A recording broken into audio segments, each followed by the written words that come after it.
সূর্যাস্তের পর শ্রাবণের বৃষ্টি আরো ঝেঁপে এলো। আমরা কজনে ক্লাবের একটা ঘরে জড়সড় হয়ে বসেছিলাম। আলোটা টেবিলের উপর নিস্তেজভাবে জ্বলছিল। এমন সময় ছাতা মাথায় দিয়ে প্রায় ভিজতে ভিজতে বড়দা এসে উপস্থিত হলো। আমাদের মধ্যে একজন তাকে সম্ভাষণ করে বলল, আরে আইয়ে বড়দা বাবু, আইয়ে। বড়দা ছাতাটা মুড়ে এক কোণে দাঁড় করিয়ে দিয়ে কোঁচা দিয়ে মাথা মুছতে মুছতে একটা চেয়ার দখল করে বসল।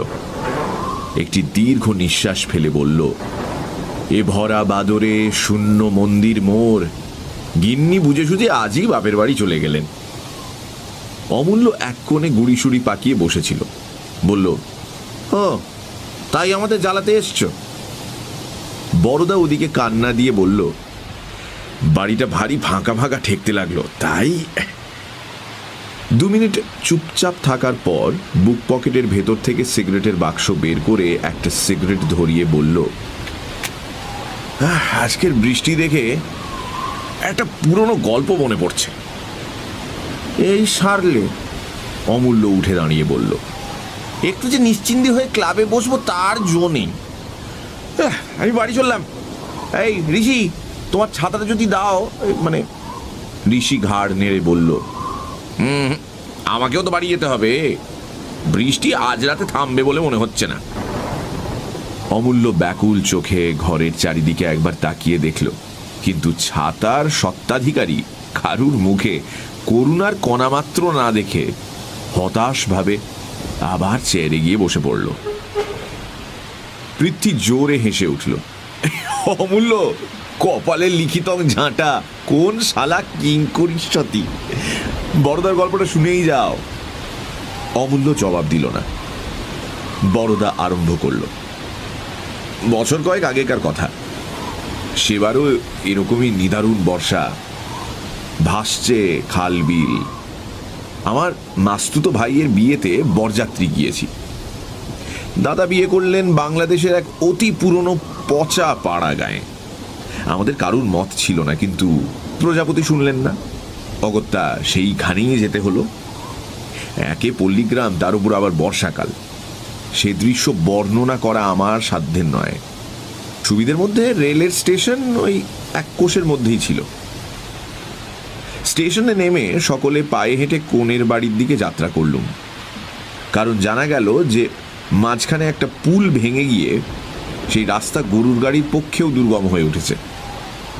পুরোহিত ন্যায়রত্ন মশাই সঙ্গে ছিলেন। কাদার মধ্যে তাঁর এক পাটি খড়ম ভেতরে ঢুকে গেল, তাই দেখে আমরা নিজের নিজের জুতো বগলে করে নিলাম। তারপর অনেক বাধা বিঘ্নের ফাঁড়া কাটিয়ে যখন মেয়ের বাড়ি উপস্থিত হলাম, তখন বর থেকে নাপিত পর্যন্ত কাউকে চেনা গেল না। কেবল মেসোমশাই গোঁফ থেকে কাদা নিংড়োতে নিংড়োতে কাকে খিচোচ্ছিলেন। গলার আওয়াজে তাকে ধরে ফেললুম। এই একরোশ পথ পায়েসের মতো কাদার মধ্যে দিয়ে হেঁটে বেশ পরিশ্রম হয়েছিল। তাই কন্যাপক্ষ যখন মুগের ডালের খিচুড়ি আর হাঁসের ডিম ভাজা দিয়ে আমাদের অভ্যর্থনা করলেন, তখন একটু বেশি খেয়ে ফেললুম আর কি। আহার শেষে কিন্তু বড় কষ্ট পেতে হলো। আমরা সংখ্যায় বরযাত্রী প্রায় 20 জন ছিলাম। যে ঘরটিতে আমাদের বিশ্রাম করতে দেওয়া হলো তাতে শোয়া নয়, ঠাসাঠাসি করে কোনো রকমে 20 জন বসতে পারে মাত্র। এবার ওরকম গুরু ভোজনের পর সকলের মনেই একটু গড়াবার ইচ্ছে ছিল আর কি, কিন্তু সেটা আর হয়ে উঠল না। শুধু রোগা লিকলিকে চেহারার ন্যায়রত্ন মশাই কোনো মতে একটা কোণে কুণ্ডলি পাকিয়ে শুয়ে পড়লেন। আর সকলে পান তামাক খেয়ে গল্প গুজবে সময় কাটাতে লাগলো। একদিকে জনা কয়েক ছোকরা তাস নিয়ে বসে গেল। আমার কিন্তু বড় বিরক্ত লাগলো। জানলার ধারে বসে মন খারাপ করে ভাবতে লাগলাম, দিনের বেলা তো যা হোক হলো, রাতেও কি ওই ব্যবস্থা নাকি? গোধূলি লগ্নে বিয়ে, সুতরাং রাতে ঘুমোবার কোনো বাধা নেই। দাদা না হয় বাসর ঘর আলো করে শালি আর দিদি শাশুড়ির সঙ্গে রসিকতা করে রাত কাটাবেন, কিন্তু সেজন্য আমার সারা রাত জেগে পাহারা দেওয়ার তো কোনো দরকার নেই। তাই বাড়ির একজনকে ডেকে জিজ্ঞাসা করলাম, রাতে শোয়ার ব্যবস্থা কিরকম? তিনি বললেন, পাড়া গাঁয়ে বাড়ি ভাড়া পাওয়া যায় না, অতি কষ্টে এই বাড়িটি জোগাড় করা হয়েছে। এর আরেকটি ঘর, সেখানে জিনিসপত্র আছে, রাতে নাকি খালি করে দেওয়া হবে। শুনে খুব একটা ভরসা হলো না। 20 জনের শোবার জন্য মাত্র 2টি ঘর। অন্যমনস্কভাবে বাইরের অবিশ্রাম বৃষ্টির দিকে চেয়ে চেয়ে কিছু দূরে একটি অন্ধকারে ঢাকা ছোট পাকা বাড়ি চোখে পড়ল। বাড়িতে কেউ আছে বলে তো মনে হয় না। দরজা জানলাগুলো সব বন্ধ। আগে বোধহয় বাড়িখানার হলদে রং ছিল, এখন সবুজ বর্ণ হয়ে গেছে। দেয়ালের স্থানে স্থানে চুনবালি খসে গিয়ে ঘায়ের মতো দেখাচ্ছে। আমি জিজ্ঞাসা করলাম, ও বাড়িটি কার? ভদ্রলোক হেসে বললেন, আপাতত ভূতের। একটু বিস্মিত হয়ে তাকে প্রশ্ন করতে তিনি যা বললেন তার অর্থ হলো এই: কিছুকাল আগে ওই বাড়িটি এক ভদ্রলোকের ছিল। অবশ্য তার নিজের তৈরি নয়, পৈতৃক সম্পত্তি। তিনি গ্রাম থেকে ক্রোশ 2 দূরে জমিদারের কাছারিতে 15 টাকা বেতনে গোমস্তা ছিলেন। সংসারে কেবল স্ত্রী আর একটি মেয়ে। বাবুটি মদ খেতেন, অনেক সময় মাতাল হয়ে স্ত্রীকে মারধরও করতেন। কিন্তু মেয়েটি তার বড় আদরের ছিল। জীবনে একবার ছাড়া আর কখনো তার গায়ে হাত তোলেননি। তার স্ত্রী সতীসাধ্যী ছিলেন, তাই বছর 3 আগে তিনি একদিন স্বর্গে চলে গেলেন। তার মৃত্যুতে স্বামীর প্রাণে দারুণ আঘাত লাগল। এই আঘাত সত্যি নাকি ভণ্ডামি বলা যায় না, কিন্তু তার মাতলামি ভারী বেড়ে উঠল। একদিন তিনি জমিদারের নায়েবের সঙ্গে ঝগড়া করে তার গালে একটি চড় কষিয়ে দিয়ে বাড়ি ফিরে এলেন। পরদিন সকালে তাকে আর খুঁজে পাওয়া গেল না। তার বদলে তার 6 বছরের মেয়ের মৃতদেহ পাওয়া গেল। পুলিশ তাকেই কন্যাঘাতী বলে সন্দেহ করে, কিন্তু আজ পর্যন্ত তার কোনো সন্ধান পায়নি। মাঝে মাঝে কানাঘুষো শোনা যায় যে তিনি কাছে পিঠেই কোথাও একটা লুকিয়ে আছেন। গ্রামের কেউ কেউ তাকে অন্ধকার রাতে মাঠে ঘুরে বেড়াতে দেখেছে, কিন্তু সেসব গুজব, নিতান্তই বাজে কথা। বাড়িখানা সেই থেকে খালি পড়ে আছে, কেউ ব্যবহার করে না। গ্রামের 2-1 সাহসী লোক একবার রাতে ওই বাড়িতে শোবার চেষ্টা করেছিল, কিন্তু সেই রাতেই ভয় পেয়ে পালিয়ে আসে। তারাই বলে বাড়িতে নাকি ভূত আছে। গল্পটা শেষ শুনে বললাম, আমরা কয়েকজন যদি রাতে ওখানে শুই, কারোর আপত্তি হবে কি? ভদ্রলোকটি বললেন, না মশাই, আমাদের সাহস হয় না। আমি বললাম, আমাদের যদি সাহস হয় তাহলে আপনাদের হতেই বা বাধা কোথায়? আর সকলের দিকে ফিরে বললাম, ওহে, তোমরা কেউ ভূতের বাড়িতে শুতে রাজি আছো নাকি? সকলেই ব্যাপার কি জানতে চাইল, কিন্তু সমস্তটা শুনে আমার মতো 2-3 জন ছাড়া আর কেউ রাজি হলো না। যাই হোক, সন্ধ্যের আগে বৃষ্টি একটু ধরেছে। আমরা বাড়িখানা দেখতে গেলাম। বাড়িতে তালা লাগানো ছিল। সেই ভদ্রলোকটি তার চাবি জোগাড় করে আনলেন। দরজা খুলে ঘরে ঢুকতেই ভেতরকার বদ্ধ অন্ধকার যেন বন্য জন্তুর মতো আমাদের ঘাড়ে লাফিয়ে পড়ল। স্যাঁতস্যাঁতে ভেজা একটা দুর্গন্ধ নাকে এসে ঢুকল। তাড়াতাড়ি পাশের একটা জানলা খুলে দিতেই বাইরের মলিন আলো ম্রিয়মান হয়ে ঘরে ঢুকল। দেখলাম মেঝের ওপর প্রায় 1 ইঞ্চি পুরু ধুলো পড়েছে। কোণে কোণে ঝুল আর ওই মাকড়সার জাল। মোটের ওপর যতদূর নোংরা আর অস্বাস্থ্যকর হতে পারে ঠিক সেটাই।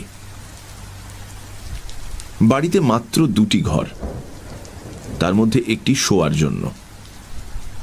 আসবাবের মধ্যে একটি পুরনো পোকায় খাওয়া খাট আর তার মাথার কাছে একটি পাল্লা লাগানো দেয়াল আলমারি।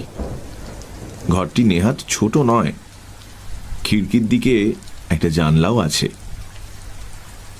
দেখে শুনে সঙ্গীদের মধ্যে একজন হাসবার চেষ্টা করে বললেন, না হে, আজ রাতে আর শোবার দরকার হবে না, ওই তাস পাশা খেলে কাটিয়ে দেওয়া যাবে। কাজ কি বাবা? ভদ্রলোকটি সঙ্গে ছিলেন, তিনি হেসে মুখ ফিরিয়ে নিলেন। আমি বললাম, বেশ, তোমরা তাস পাশাই খেলো, আমার কিন্তু না ঘুমোলে চলে না। ভদ্রলোকটিকে বললাম, আপনি দয়া করে একটা চাকর পাঠিয়ে দেবেন, এই ঘরটা ঝাঁট দিয়ে বিছানা করে দেবে। ভদ্রলোকটি এবং সঙ্গীরা ক্ষীণভাবে একবার বাধা দিলেন, কিন্তু আমার জেদ চেপে গেছে দেখে আর কিছু বললেন না। রাতে শুভ কাজটি যথাসময়ে শেষ হয়ে গেল।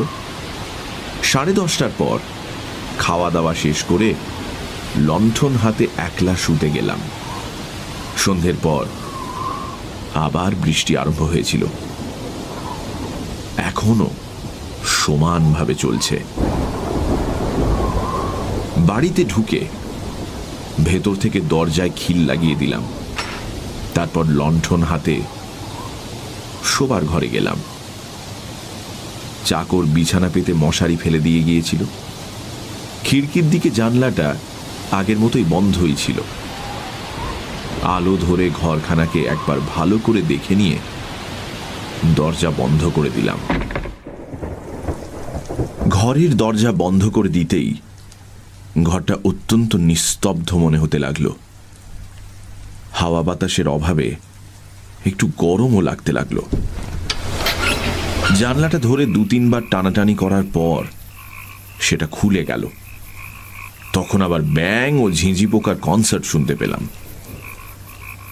জানলা খুলে ফিরে আসতে পাশে দেয়াল আলমারিটা পড়ে। কৌতূহল হলো, সেটাকেও খুলতে গেলাম, দেখি মরচে পড়ে সেটাও এঁটে গেছে। জোরে এক টান মারতেই ঝনঝন শব্দে খুলে গেল। ভেতরে দরকারি জিনিস কিছুই নেই, কেবল গোটা 5-6 খালি মদের বোতল বাড়ির মালিকের মদের নেশার প্রমাণস্বরূপ এদিক ওদিক দাঁড়িয়ে আছে। শরীর বেশ ক্লান্ত হয়েছিল, তাই আলোটা কমিয়ে খাটের পায়ের কাছে রেখে শুয়ে পড়লাম। শুয়ে শুয়ে রবিবাবুর একটা গল্প বারবার মনে পড়তে লাগলো। 2-1 বার গায়ে কাঁটাও দিল, কিন্তু ভীষণ ক্লান্ত হয়ে পড়েছিলাম বলেই হোক, বা ভয় বস্তুটা আমার শরীরে কম আছে বলেই হোক, এই ভুতুড়ে বাড়িতে একলা শুয়েও অল্প কিছুক্ষণের মধ্যেই ঘুমিয়ে পড়লাম।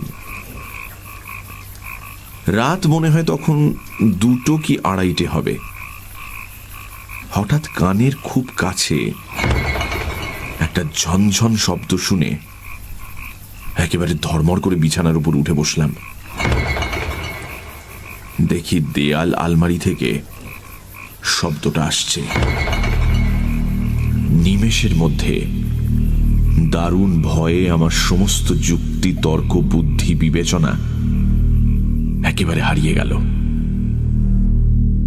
এই শব্দটার যে কোনো স্বাভাবিক কারণ থাকতে পারে সে কথা আমার মনের ধার ঘেঁষেও গেল না। সমস্ত চেতনা দিয়ে অনুভব করতে লাগলাম সেই খালি মদের বোতলগুলো সজীব জীবন্ত হয়ে লাফিয়ে লাফিয়ে ওই পাল্লাগুলোয় আঘাত করছে। সে শব্দ আর থামে না।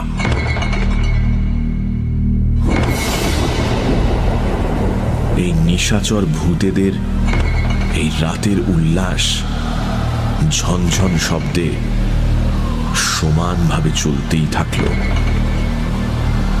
আমি মশারির মধ্যে একটা বালিশ আঁকড়ে ধরে কাঠ হয়ে বসে রইলাম। আমার অবস্থাটা একবার ভেবে দেখো, বাইরে প্রচন্ড বৃষ্টি আর ভেতরে অশরীরীর নাচ। আমি আর বিছানার মধ্যে থাকতে পারলাম না। মশারি ছিঁড়ে বাইরে এসে পড়লাম।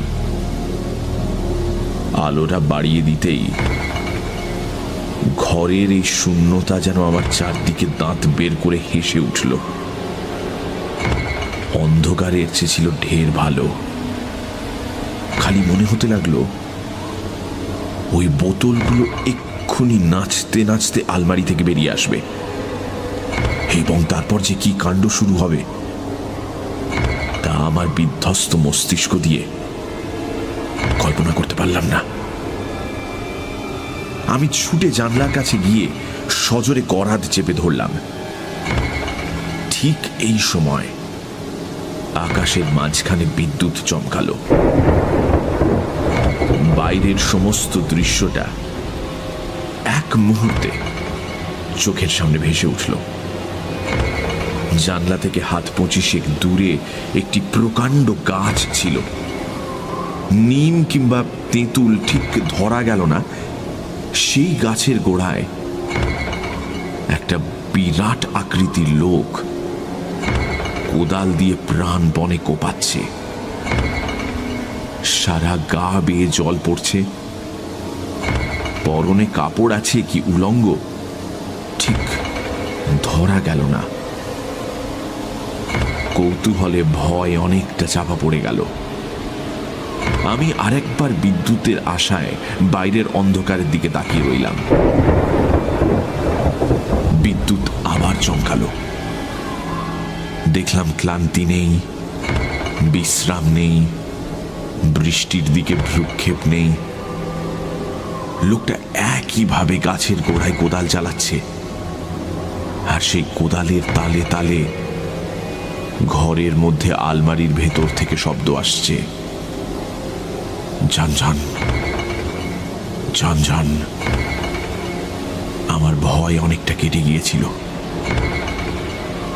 একবার ভাবলাম ডাকি, কিন্তু যদি চোর হয় কিংবা হয়তো পাগল।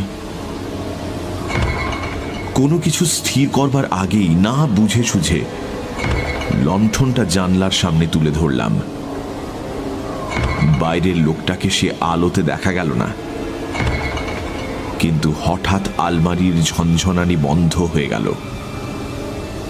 শব্দটা এতক্ষণ সয়ে গিয়েছিল, থামতেই বুকের ভেতরটা ধড়াস করে উঠল। আবার থামে কেন? শব্দ থামতেই দেয়াল আলমারির দিকে তাকিয়েছিলাম। সেদিক থেকে চোখ ফিরিয়ে জানলার দিকে চাইতেই ভয়ে আমার গায়ের রক্ত প্রায় জল হয়ে গেল। লণ্ঠনের ঘোলাটে আলোতে দেখলাম ঠিক জানলার ওপারে একটা মস্ত ঝাঁকড়া মাথা, আর তারই ভেতর থেকে দুটো বড় বড় লাল চোখ আমার মুখের ওপর স্থির হয়ে আছে। আমার হাঁটু দুটো এবং গলার আওয়াজ তখন একেবারে শাসনের বাইরে চলে গেছে। চেঁচামেচি কিংবা পালানো দুটোই সমান অসম্ভব। তাই কাঠের মূর্তির মতো দাঁড়িয়ে কেবল ঠকঠক করে কাঁপতে লাগলাম। হঠাৎ বাঘের থাবার মতো একজোড়া হাত বাইরের অন্ধকার থেকে উঠে এসে জানলার দুটো গড়াত ধরে টান দিল। জানলার ঘুম ধরা পচা কাঠ হঠাৎ ভেঙে গিয়ে গড়াত দুটো বার হয়ে গেল, আর প্রায় সঙ্গে সঙ্গে একটা কাদা মাখা গিরগিটির মতো সেই ফাঁক দিয়ে লোকটা ঘরের মধ্যে ঢুকে পড়ল। আমার দিকে কটমট করে তাকিয়ে বলল, তুমি কে? নিজের নামটা পর্যন্ত সাফ ভুলে গিয়েছিলাম, তাই উত্তর দেওয়া আর হয়ে উঠল না। লোকটা নিষ্পলক দৃষ্টিতে আমার দিকে চেয়ে রইল। তারপর তার মাথার চুলগুলো সজারুর কাঁটার মতো খাড়া হয়ে উঠল। সে ভাঙা গলায় চিৎকার করে উঠল, তুমি পুলিশ! আমি প্রবল বেগে ঘাড় নেড়ে জানালাম, যে না, আমি পুলিশ নই। আশ্চর্য, লোকটা তখনই অকপটে তাই বিশ্বাস করে মাটিতে বসে পড়ল। কোমরে একটা ছেঁড়া ন্যাকড়া জড়ানো ছিল মাত্র। একবার ঘরের চারদিকে তাকিয়ে বলল, 3 মাস মদ খাইনি, 3 মাস বুকটা ফেটে যাচ্ছে। আমাকে একটু মদ নিয়ে দিতে পারো? বেশি বেশি নয়, 1 গ্লাস দেবে? এমন বুক ফাটা মিনতি আর কখনো শুনেছি বলে মনে হয় না। বোধ হলো মদের দুর্নিবার পিপাসা লোকটাকে পাগল করে দিয়েছে। একটা সন্দেহ গোড়া থেকেই আমার মনে উঁকি মারছিল। আমি বললাম, মদ তো নেই, কিন্তু আপনি কি? লোকটা 2 হাঁটুর মধ্যে মাথা রেখে অনেকক্ষণ চুপ করে রইল। শেষে মাথা তুলে বলল, এই বাড়ির মালিক আমি। নিজের মেয়েকে খুন করে পালিয়ে যাই। গোবস্তাগিরি করতাম, একদিন ঝগড়া করে চলে এলাম।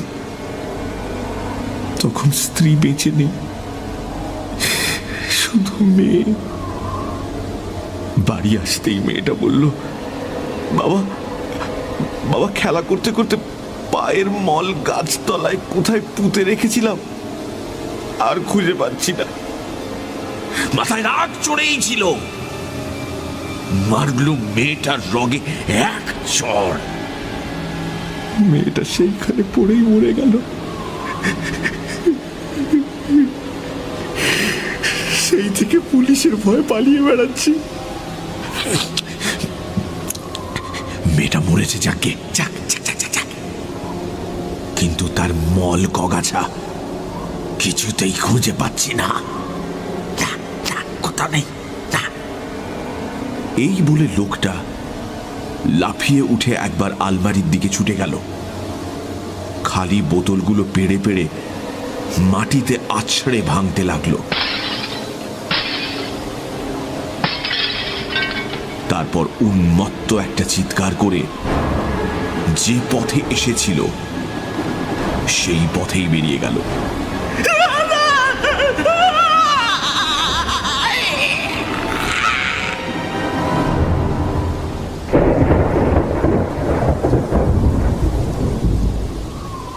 মিনিট 2 ঘর একেবারে নিস্তব্ধ।